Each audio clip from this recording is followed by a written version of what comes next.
What is your most memorable debugging session? We talk about debugging on the show a lot because a lot of our job as developers is to debug our code. Most of the time when we write code, we write it wrong to begin with. The rare circumstance where we write code that isn't wrong to begin with, usually that code is doing something really particularly straightforward, like, some kind of hello world. And I imagine that some of you have actually written a broken hello world. And from time to time, this happens to every developer. In fact, most of our jobs is about figuring out what we did wrong. We've talked about this on the show before. It's part of the reason why developers need to focus on their wins a little bit more than the average person, because most of our jobs are focused on fixing our losses, fixing our mistakes. But we're not talking about imposter syndrome or anything like that today. Instead, we're talking about problems. This is the second episode on the discussion about problems. It's a series that we're doing here on Developer Tea. Problem solving is, in and of itself, a skill. In fact, it's a conglomeration of a lot of different skills, and that's why we are focusing on it for a couple of episodes on the show. My name is Jonathan Cottrell, and you're listening to Developer Tea. And my goal on the show is to help driven developers connect to their career purpose and do better work so they can have a positive influence on the people around them. And what better way to have a positive influence as quickly as possible than solving a problem?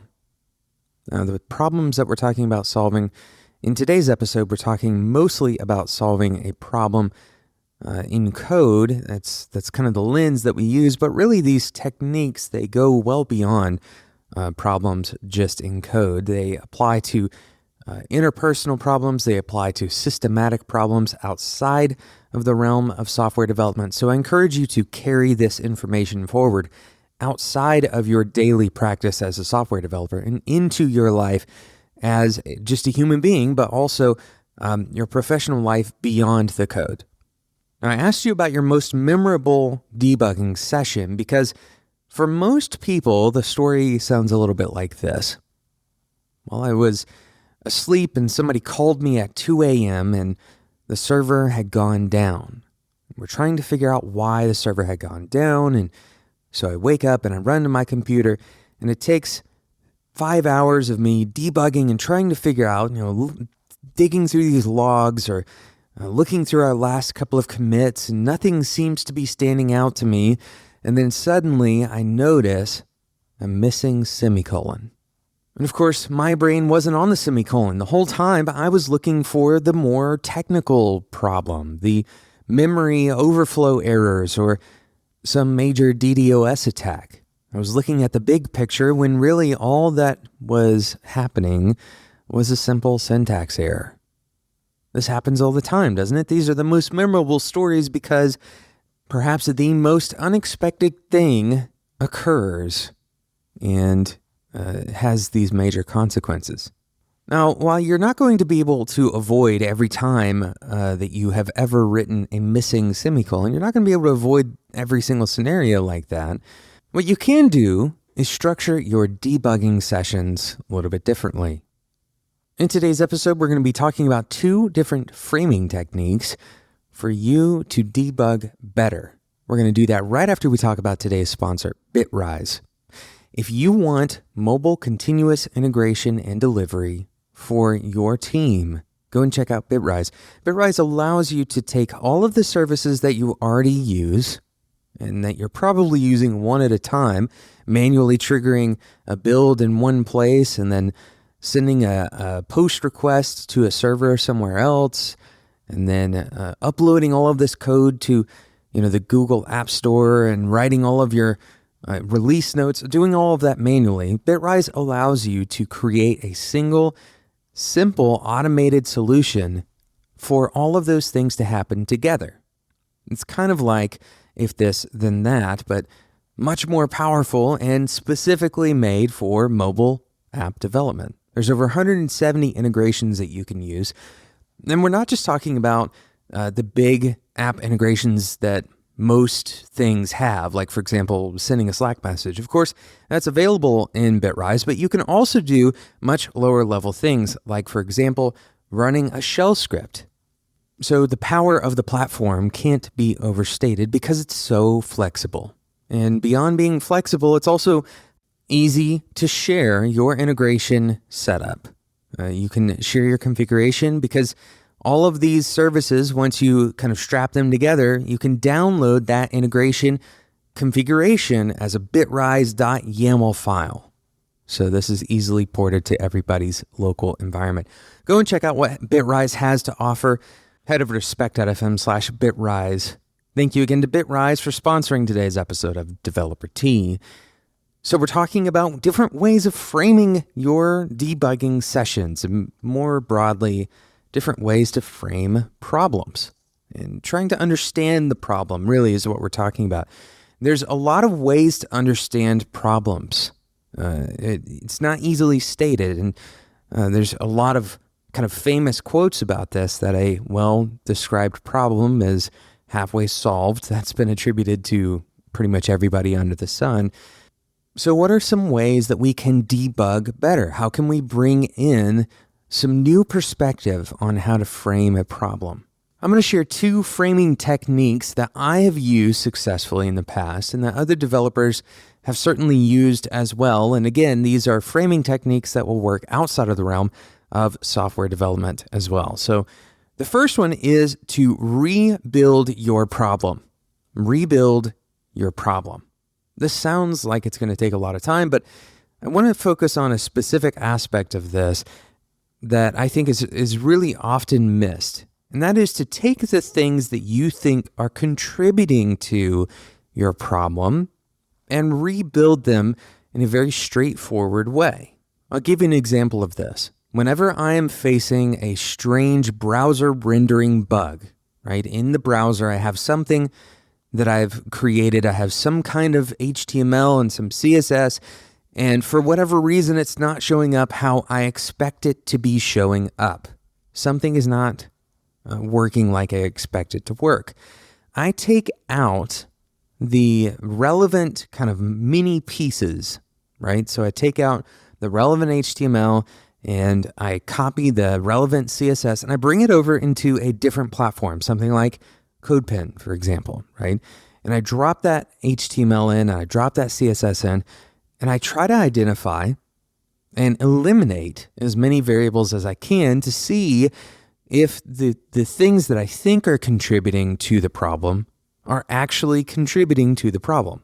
And this process of elimination is kind of a theme of problem solving. You're eliminating variables as you go along. Now, one of the ways that you're going to eliminate variables is through this recreation process. As you recreate each of the pieces of the puzzle, what you'll find is that you're more able to identify when that problem showed up, right? So you're adding things in our browser rendering bug, for example. You're starting to add the HTML and you add the CSS. Maybe you add it one rule at a time or, one declaration at a time.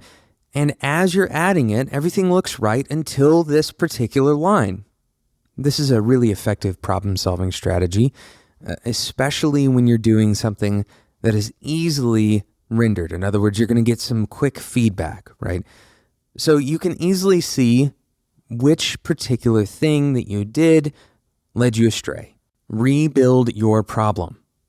Now, the way that you keep this from being really expensive and time-consuming is by eliminating things that are irrelevant. So, for example, let's say you are getting some information from a database and you know that that information is being pulled in reliably. You've identified that information, that's not where your problem is actually coming from, and you've verified that. Well, now you don't necessarily need to rewrite a connection to a database. You can just take the data itself, the static data, and plug it in statically. So now you kind of cut down the complexity of your kind of rebuilt problem space. It's also important to remember that this is going to work particularly well for narrow scope problems, much smaller problems, things that you would probably consider bugs rather than, an entire design decision or design domain. That's not really what we're talking about. We're talking about figuring out some kind of confounding bug.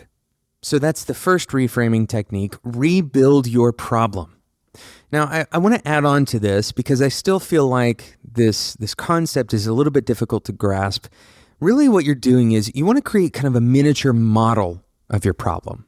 You're not recreating all of the details. You're creating something that tests a very narrow portion of what you had created originally, right? It's almost like creating a prototype that highlights a specific set of functionality. Okay, let's move on to reframing technique number 2. Use a real example. Use a real example. This is something that developers very often forget or ignore because it can be a little bit difficult.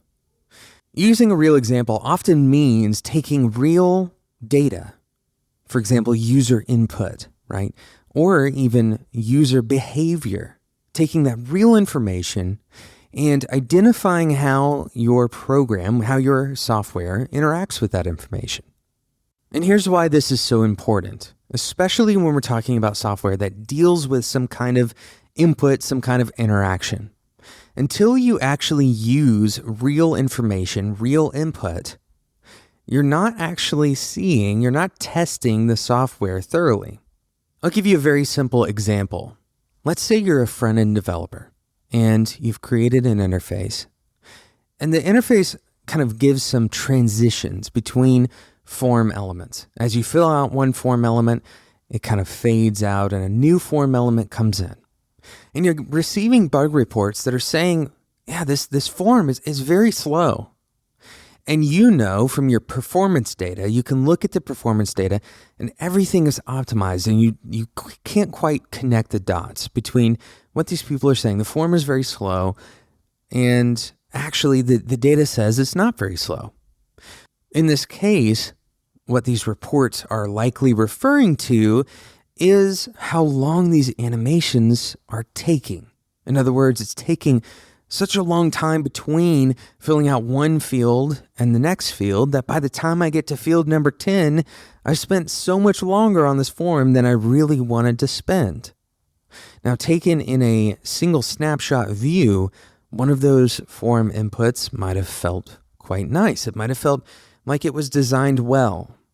But when you take a real example, when you take a real person who is spending the time to fill out this form, well, now, regardless of how nice that one interaction was, these reports of the form being slow, they suddenly make sense. Now, the underlying principle or system at play here is that everything in practice requires more than theory. Everything that we build as software developers, even though it is informed by some kind of theoretical model, we must apply real examples to know how thoroughly those theoretical models are covering us. There's a famous quote that is attributed to statistician George Box. The quote goes something like this: "All models are wrong, but some are useful anyway." In some ways, this can be applied to theory, especially as it relates to software development, in particular, software development for human interaction. We have theories of how humans should interact with our software. And yet, so often, real examples challenge those theories, or they take them to their very limit. And so we must be willing to accept that as we practice with real examples, our theories may only provide some support rather than imperative direction. Thank you so much for listening to today's episode of Developer Tea. I hope that I can help you solve problems better through things like reframing techniques. If you want to learn more about problem solving and 1,000 other topics that are relevant to not only software developers, but anyone really who wants to become better at what they do, and is willing to challenge the status quo and willing to admit that their minds are biased and that their approaches are not necessarily always going to be good just because they want them to be, right? That's the kind of things we talk about on this show. Please subscribe in whatever podcasting app you're using. And while you're at it, go and check out Bitrise. Head over to spec.fm/Bitrise. Bitrise is continuous mobile integration and delivery for your team. Once again, spec.fm/Bitrise. Thank you so much for listening to today's episode of Developer Tea. Until next time, enjoy your tea.